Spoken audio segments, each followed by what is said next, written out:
Ever wondered why, in many civil disputes in England and Wales, parties often pause after sending a formal letter before claim and allow time for a reply before court proceedings are started? Today, the focus is on how a response period after that letter is typically part of the process and what may be relevant if proceedings begin before a response is received. In many civil disputes in England and Wales, a letter before claim is followed by a response period. The length of that period depends on the type of claim and the rules that apply. In many debt claims involving individuals or sole traders, a 30-day period is commonly used. The response period is generally intended to give the parties time to understand what is being claimed, whether the claim is accepted or disputed, and whether more information is needed.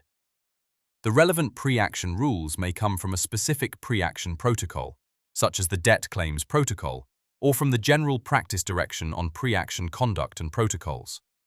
That is why the response period can vary depending on the type of dispute and who the parties are. A common situation looks like this. Adam the electrician has sent Bob a polite but firm letter after completing some rewiring work where the final invoice remains unpaid.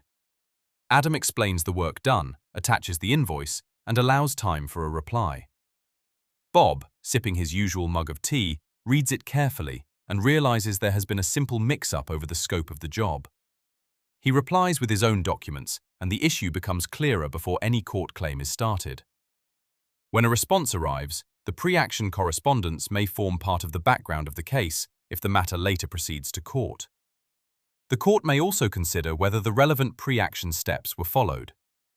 In practice, this exchange of information is a regular feature of how many cases unfold before any claim form is issued. If a claim is issued before a response is received, several issues may arise in practice. The court may ask what pre-action steps were taken and may consider the correspondence that did or did not take place. In some situations, proceedings may be stayed while pre-action steps are addressed. The court may take account of how parties behaved during the pre-action stage. Depending on the case, that may affect matters such as case management or costs. The pre-action phase can therefore form part of the overall picture in civil proceedings. Of course, there are exceptions in urgent matters such as injunctions or where time limits are about to expire, but in everyday small claims and fast-track cases, the response period after a letter before claim is a common element of how the system operates. So in summary, the response period after a letter before claim is usually part of the pre-action process. It is intended to help clarify the dispute before court proceedings are started.